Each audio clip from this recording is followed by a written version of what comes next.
चलो आज आपको मैं ले चलती हूँ एक रहस्यमयी मंदिर जो हमारे 10 रुपए के नोट में छपी हुई है। जी हाँ, मैं आपको लेकर के आ गई हूँ कोणार्क मंदिर। चलिए सबसे पहले हम टिकट कटा लेते हैं, उसके बाद मैं आपको दिखाऊंगी कोणार्क मंदिर और उसके पीछे छुपे हुए सारे रहस्यों को, और आपको सब कुछ बताऊंगी डिटेल से। और इससे पहले आपने मेरी एक म्यूज़ियम वाली ब्लॉग देखी ही होगी, अगर नहीं देखी है तो जा कर के देख लो, तब ये ज़्यादा अच्छे से आपको समझ में आएगा। ये मंदिर लोकेटेड है जगन्नाथपुरी से कुल 50 मिनट की दूरी में, लगभग 34-35 किलोमीटर का रास्ता होगा। तो आप लोग ईज़िली जा सकते हो वहाँ। जा कर के वहाँ के टूरिस्ट गाइड से बात करोगे तो भी, या वहाँ के ऑटो वाले भैया से बात करोगे तो भी वो आपको यहाँ ईज़िली पहुँचा देंगे। लेकिन पूरी जाओ और कोणार्क मंदिर ना जाओ, ऐसी भूल मत करना, क्योंकि ये बहुत ही रहस्यमयी और बहुत ही मिस्टीरियस मंदिर है। यहाँ जाओगे ना तो आपको बहुत कुछ जानने को मिलेगा अपने इतिहास के बारे में। तो चलो आओ, सबसे पहले हम लोग करा लेते हैं अंदर जाने के लिए टिकट, क्योंकि यहाँ अंदर मंदिर में जाने के लिए हमें टिकट लेना पड़ता है। उसके बाद ही आप पूरा मंदिर देख सकते हो, क्योंकि यहाँ भी सब कुछ भाई मेंटेन करने के लिए कुछ तो चाहिए ही, तो पर्यटकों से ही लेंगे ना। तो लेट्स गो। तो टिकट काउंटर से पार होकर के हम आ गए कोणार्क मंदिर के प्रांगण में, और अब ये देखिए आपके सामने है कोणार्क मंदिर। वो हमारे 10 रुपए के नोट के पीछे आपने कोणार्क मंदिर की तस्वीर जरूर देखी होगी। यह भारत के प्रमुख सूर्य मंदिरों में से एक है। इस मंदिर का निर्माण इस प्रकार किया गया था कि सूर्य की पहली किरणें पूजा स्थल और भगवान की मूर्ति पर पड़ती थी। कोणार्क सूर्य मंदिर भारत के ओडिशा राज्य में जगन्नाथपुरी से 35 किलोमीटर कोणार्क शहर में स्थित है। जैसा मैंने आपको पहले भी बताया, तो 35 किलोमीटर की दूरी में है। इस मंदिर का निर्माण कलिंग स्थापत्य शैली के तहत किया गया था। यह मंदिर बलुआ पत्थर और ग्रेनाइट से बना है, क्योंकि उस समय सीमेंट तो होता नहीं था। तो आप बोलोगे मंदिर कैसे बना, तो ये बलुआ पत्थर और ग्रेनाइट से बनाया गया है। बात करें कोणार्क मंदिर के इतिहास की, तो ये सूर्य देव को समर्पित कर कर बनाया गया है। यह पूरी दुनिया में मशहूर है।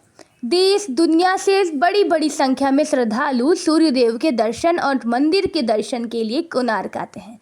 आपको बता दें, कोणार्क मंदिर को वर्ष 1984 में यूनेस्को द्वारा विश्व धरोहर स्थल के रूप में मान्यता दी गई थी।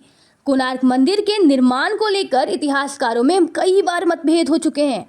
कई विशेषज्ञों का कहना है कि कोणार्क मंदिर का निर्माण गंगवंश के शासक राजा नरसिंह देव ने करवाया था। वहीं कुछ विशेषज्ञों का तर्क है कि कोणार्क मंदिर का पहले का निर्माण राजा नरसिंह देव की मृत्यु के बाद नहीं हो सका। वर्तमान में मंदिर के अधूरे ढांचे का प्रमुख कारण राजा नरसिंह देव की मृत्यु को बताया जाता है। हालांकि इसमें प्रामाणिकता का अभाव है। जानकारों के मुताबिक कोणार्क का निर्माण साल 1260 में हुआ था, जबकि राजा नरसिंह देव का शासन काल 1282 तक रहा।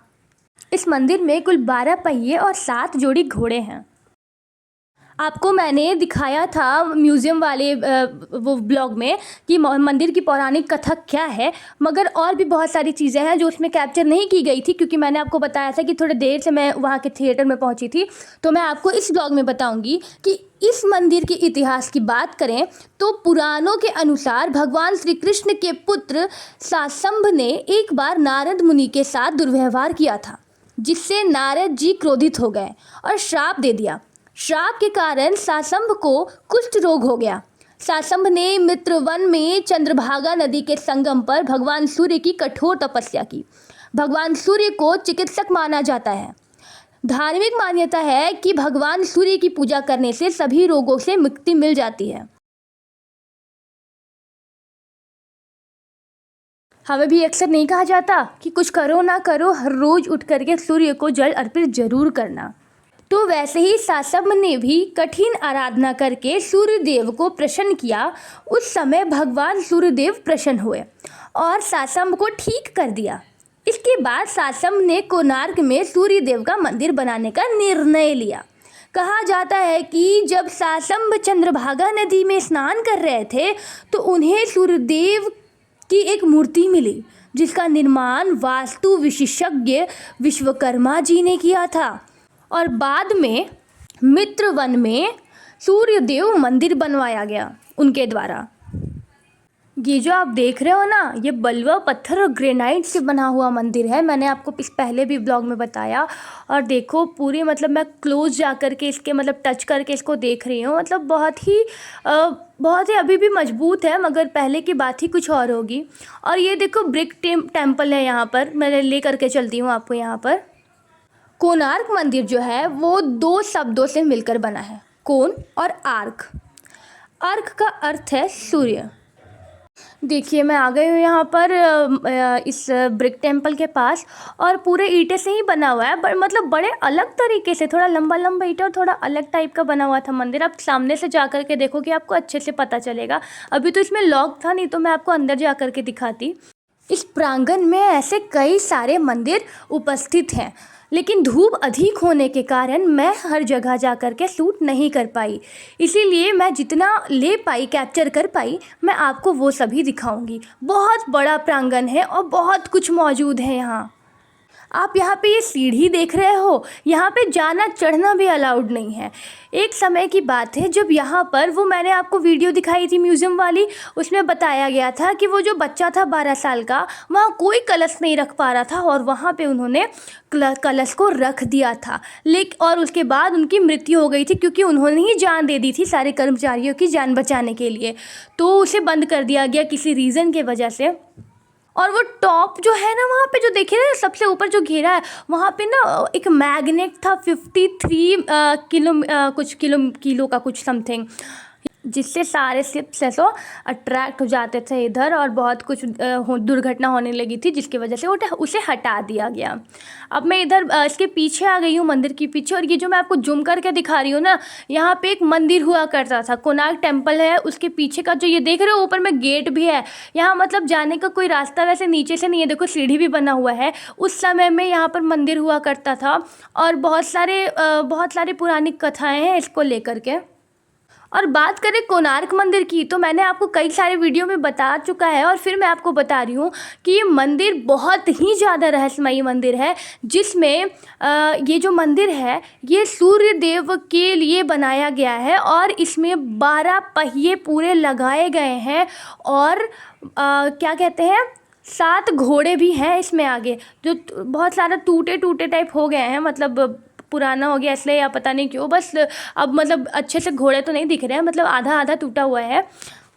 ये जो 12 पहिए और 7 घोड़े हैं ना, ये 12 महीनों को दिखाते हैं 12 पहिए, और जो 7 घोड़े हैं वो 7 दिनों का प्रतीक है। ये जो हमारे मंडे, ट्यूसडे, वेडनेसडे ये सब डेज हो रहे हैं ना, उसका प्रतीक है वो।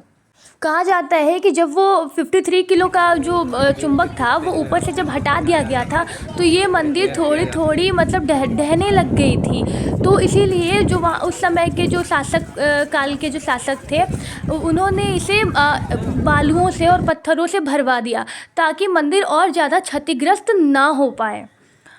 फिर वहाँ पे मैं गई तो बगल में मैंने देखा बहुत ही बड़ा सा कुआं भी वहाँ है, जो कि मतलब इस तरीके से ढक दिया गया है। और बहुत सारी ऐसी चीज़ें हैं जहाँ जो ये मैं अभी चढ़ रही हूँ, मुझे नहीं पता था कि इसके ऊपर चढ़ना अलाउड नहीं है। मैंने ऊपर जा कर के पढ़ा कि यहाँ पे चढ़ना नहीं है। तो ऐसे बहुत सारे बने हुए थे जहाँ पर अलाउड नहीं था ऊपर जाना। तो हर जगह का अपना एक रहस्य है, अपनी एक विशेषता है चढ़ना, जो मैं अगर टूरिस्ट गाइड के साथ जाती तो और अच्छे से बता पाती आपको।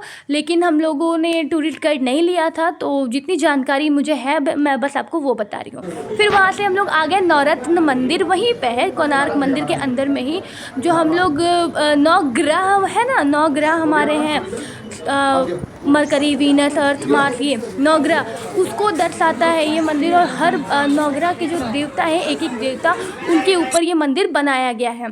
फिर हम बाहर आए और हमने पिया नींबू पानी, पीकर बहुत अच्छा लगा, आनंद आया, क्योंकि अंदर सच में बहुत धूप थी। बारिश हुई थी तुरंत बहुत तेज़, मौसम बहुत अच्छा था, लेकिन उसके बाद धूप अचानक से तेज़ हो गई। तो हम आए बाहर, हमने ये सब लिया, पिया व्या, और फिर हम आ गए अपने ऑटो के पास और हम निकल गए। और उसके बाद निकलने के बाद हम पहुँचे चंद्रभागा बीच। यहाँ के रहस्य के बारे में मैं आपको बताऊँ, यही वो चंद्रभागा बीच है जहां युवा लड़के ने धर्मपद ने मंदिर के निर्माण के कारीगरों की मदद की और उसकी वजह से चंद्रभागा नदी में कूदकर बलिदान दिया। ये जो चंद्रभागा बीच है ना, यहाँ एक साइड में जा कर के चंद्रभागा वो बन जाता है, क्या बोलते हैं उसको, झील बन जाता है। उसी में वो जा कर के उसने कूद कर जान दे दी थी।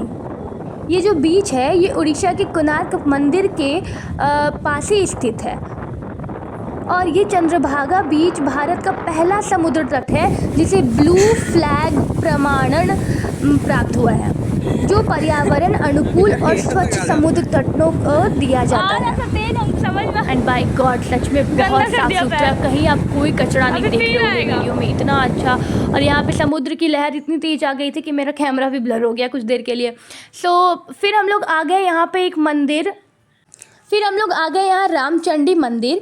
यहाँ बोला जाता है स्थानीय लोगों के बीच देवता के बारे में किंवदंती प्रचलित है कि 17वीं शताब्दी के दौरान विद्रोही हिंदू ब्राह्मण युवक काला पहाड़ ने इस्लाम धर्म अपना लिया था और उसने हिंदू पूजा के सभी मंदिरों को नष्ट करने की कसम खाई थी। सूर्य मंदिर को नष्ट करने के बाद काला पहाड़ ने इसे नष्ट करने के लिए रामचंडी मंदिर का रुख किया। ओह, यहाँ से भी समुद्र है। जो रामचंडी मंदिर है वो कोणार्क सूर्य मंदिर से 7 किलोमीटर दूर कुशभद्रा नदी के मुहाने पर स्थित है। इसका नाम देवी रामचंडी के नाम पर रखा गया है। किंवदंती यानी कि कुछ बातें हैं जो बताई गई हैं कि रामचंडी मंदिर का निर्माण एक पुजारी ने करवाया था, जिसकी एक कल्पना थी कि देवी रामचंडी उसे उस तट पर यह मंदिर बनाने के लिए कहेंगे। फिर ये सब हम लोगों ने जाना, वहाँ पर हम लोग गए, दर्शन किया, बहुत ही अच्छा लगा दर्शन करके। आपने भी माता की मूर्ति देखी होगी। फिर हमने तरबूज खाया, बड़ा अच्छा आनंद आया। फिर हम लोग चले गए साक्षी गोपाल टेम्पल, जो कि एकदम डिट्टो जो है वो जगन्नाथपुरी की तरह बना हुआ है। कहा जाता है कि अगर आप जगन्नाथपुरी जा रहे हो और आप साक्षी गोपाल नहीं जाते हो तो आपका ये साक्ष्य नहीं बचता कि आप पुरी यानी कि जगन्नाथपुरी मंदिर गए हो। यहाँ की भी एक कथा है जो बहुत प्रचलित है, तो आप जब यहाँ आना कभी मत भूलना। इसकी कहानी कुछ इस प्रकार है कि भगवान कृष्ण के एक भक्त के प्रति उनकी गवाही से जुड़ी हुई है। एक गरीब युवक जो एक धनी व्यक्ति की बेटी से प्यार करता था, उसने शादी करने का वादा किया था। जब वह अपने वादे से मुकर गया तो भगवान कृष्ण एक गवाह के रूप में प्रकट हुए और युवक के पक्ष में गवाह दी। अब पंचायत ने कहा कि यदि भगवान श्री कृष्ण गवाह के रूप में आए तो वे शादी करवा देंगे। युवक ने भगवान कृष्ण से प्रार्थना की और भगवान कृष्ण एक गवाह के रूप में प्रकट हुए। उन्होंने युवक के पक्ष में गवाही दी और युवक की शादी धनी व्यक्ति की बेटी से हो गई। इसके बाद भगवान कृष्ण वही पत्थर की मूर्ति में बदल गए और साक्षी गोपाल के रूप में पूजे जाने लगे। यहाँ के सभी कुछ को देखने के बाद, भगवान की मूर्ति के दर्शन करने के बाद हम निकल गए आप वापस अपने स्टेशन जाने के लिए। और हम लोगों ने जाकर स्टेशन में अपना सामान रखा और उसके बाद निकल गए कुछ खाने पीने की चीज़ें लेने के लिए, क्योंकि भाई जाएंगे तो खाना तो है ही। तो फिर जाने लगे ना, तो जब मैं और पापा जा रहे थे तो हमें बीच में ये टेम्पल दिखा। अब इस टेम्पल का नाम तो मुझे याद नहीं है, लेकिन बड़ा ही अच्छा, बहुत सुंदर। मैं अपने आप को यहाँ जाने से रोक नहीं पाई। यहाँ पे मैंने देखा कि भगवान की मूर्ति की संरचना की जा रही है, मतलब क्या बोलते हैं उसको, बनाया जा रहा है भगवान की मूर्तियों को। और जब फिर हम लोग ऊपर जाकर देखे तो ये जो हम लोग गए यहाँ पे, और इसके ऊपर सब तरफ है तो अलग अलग छत बनाए गए थे और उधर मंदिर थे। ये मंदिर थोड़ा नेपाली वर्जन टाइप नहीं दिख रहा है आपको? मतलब अंदर में कौन से भगवान थे वो भी मुझे याद नहीं है, लेकिन जो भी था बहुत ही अच्छा था सब कुछ और मज़ा आया यहाँ पे आकर के। और उड़ीसा की बात ही अलग है, आप ज़रूर जाना उड़ीसा। और यहाँ ये जो मैंने जगह दिखाई वहाँ भी ज़रूर जाना। फिर हम लोगों की ट्रेन आ गई कुछ घंटे बाद और फिर हम निकल लिए वापस अपने घर आने के लिए। इतने पेशेंटली मेरी वीडियो को सुनने के लिए आपका बहुत बहुत शुक्रिया। Thanks for watching. बने रहे हमारे साथ और रोचक कहानियों के लिए।